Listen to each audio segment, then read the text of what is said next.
What are good power training circuit exercises?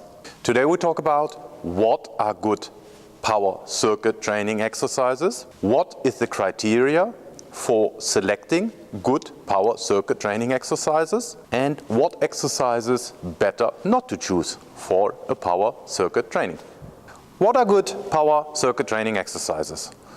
Well, that's a very good question. First and foremost, you need to remember it's a power training circuit. So you want to select exercises that develop some power.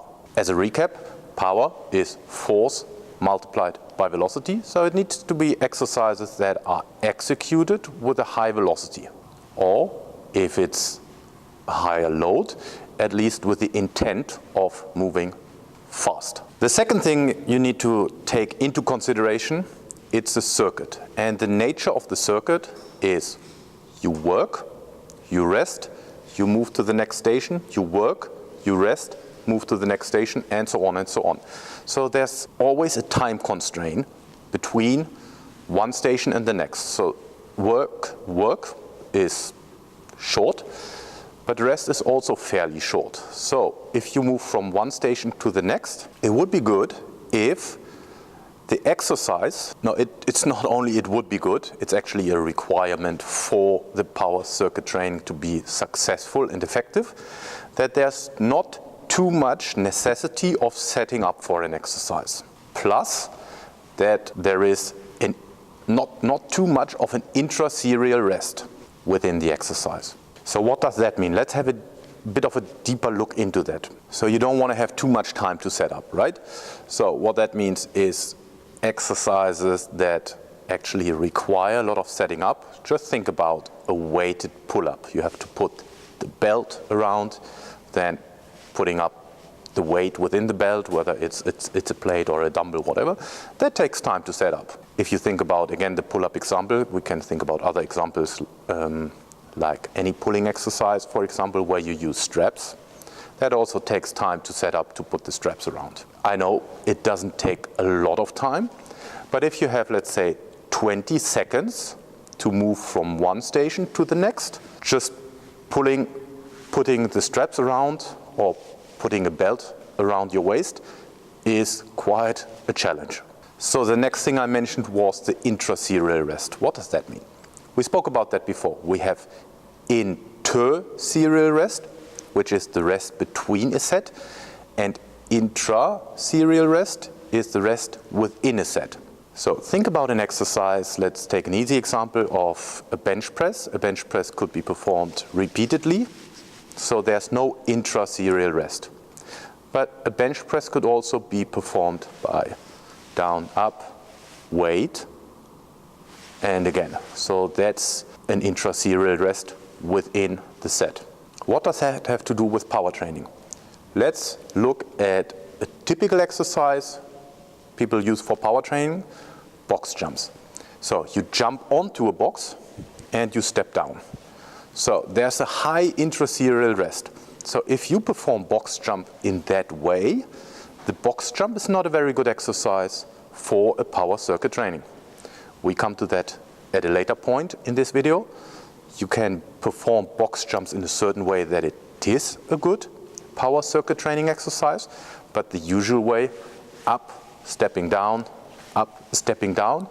is not very good because the intra-serial rest is quite high, which means if you perform 10 seconds or 15 seconds, you jump up and you walk down, you spend more time coming off the box than actually with the power training activity. Okay, so what are good exercises? Let's think about the power training first.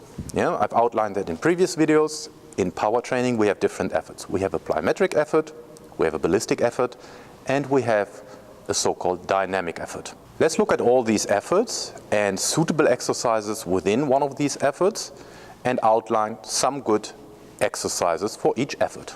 Let's start with the plyometric effort. Yeah? So first thing you need to consider when you do the plyometric effort is, do you want to work on a short stretch shortening cycle or a long stretch shortening cycle? The next thing is, especially the plyometric effort and the exercises within the plyometric effort usually have a higher not work to rest. They tend to have a lower density and a higher intra-serial rest, which is, as I outlined before, not the best thing for a power training circuit. So we need to find exercises within that plyometric effort that don't have a high intra-serial rest. So what are these exercises? Let's look at the lower body. So suitable exercises are exercises like jumps in place, counter movement jumps, split jumps, or scissor jumps, where you change the legs. Any repeated jumps that can be done. Suitable and helpful equipment can be low boxes or hurdles, where you have side-to-side jumps or up and down, kind of a repeated box jumps, but low, a little bit lower of not jumping to high boxes, but maybe a low one and focus on a short contact. That could be a suitable exercise. If we're looking at the upper body, again, we have power drops, dropping and then catching and throwing. That requires the help of a partner. But then also for the upper body, we have the wall drills, right? So we can do multiple variations on the wall. So whether it's side or whether it's kind of a pushing or overhead, that could be suitable exercise within the plyometric effort for a power training circuit. So what are suitable exercises within the ballistic effort? Same principle applies here. So you want to keep the intra-serial rest short and the density pretty high. So we can look at loaded jumps for the lower body. For the loaded jumps, in my experience, dumbbells are a bit better than barbells because it's easier to set up. You just pick up the dumbbells and hold them rather than putting a barbell on your back. But again, putting a barbell on your back also doesn't require that much time. Again, if I could choose between a dumbbell and a barbell and the exercise are both equal in the quality, I would go for a dumbbell. For the upper body, again, we can look at medicine ball throws, either against a wall or up or down. A quick tip here, I would choose heavier medicine balls. Why is that? Again, the reason is that if we look at the density and we have a lighter ball and we throw it up, the time the ball is in the air, comes down, bounces, and the athlete catches it.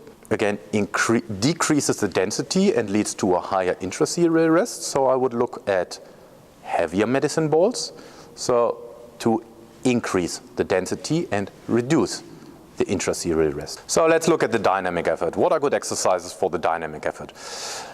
I have to say here, the stronger you get, the stronger you are, the more difficult it is to find exercises in the dynamic effort that are suitable for a power circuit training. Why is that? Well, we need to look at exercises like Olympic lifts. We need to do exercises with a barbell where resistant bands are attached. And that requires time to set up, get under the bar, get into position before getting started. So that is difficult. From experience, I can tell you that is difficult. The same is true if we look at the Olympic lifts. If you are not that strong, you can bring the bar up and bring it down. The stronger you get, it will be difficult to bring the bar down and holding on to it, so you need to drop it, pick it up again. So again, density decreases and the intra-serial rest increases. So what's the solution for that? We need to look at good alternatives. We can do, for example, the Olympic lifts with dumbbells. Again, that becomes more difficult the stronger you get, but we can work with dumbbells. What can we do? So we can do a single arm power snatch, for example. We can do a single arm push press. We can do a single arm jerk. We can just do the single arm pulling. So these are all good alternatives for a power training circuit to work, or better, to work within a power training circuit. For the Olympic lifts, we can also do them with a barbell and then from boxes. So boxes are pretty good because you can bring it up, drop it, and you don't lose a lot of time in picking them up and so on. So boxes are a good alternative for the Olympic lifts to incorporate them into a power training circuit. How could that look? For example, we can do power snatches from a block. We can do power cleans from a block.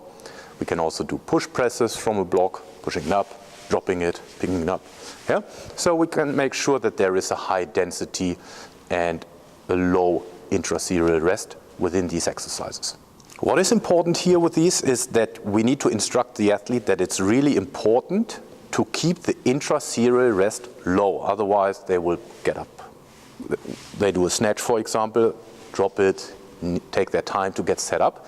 Yeah, so we want to instruct them that it's really important for the power training circuit to work, that the intra-serial rest is kept as low as possible for the upper body and to a certain extent for the lower body. We can also look at alternatives like cables or resistant bands if they are put up correctly and it doesn't need a lot of time to get set up.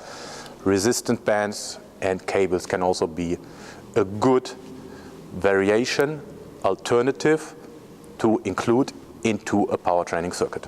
To wrap it up, what are good power circuit training exercises?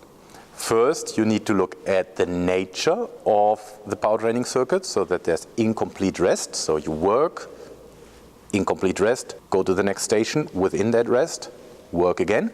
So you want to choose for exercises that don't need a lot of time for setting up. The second criteria, probably it should be the first criteria, is it's a power training circuit. So you want to select exercises that develop power force multiplied by velocity. So the exercises need to be executed explosively. And then you need to dig a little bit deeper down into your power training circuit. What do you want to achieve with that circuit? And then you either choose exercises for the plyometric effort, the ballistic effort, or the dynamic effort.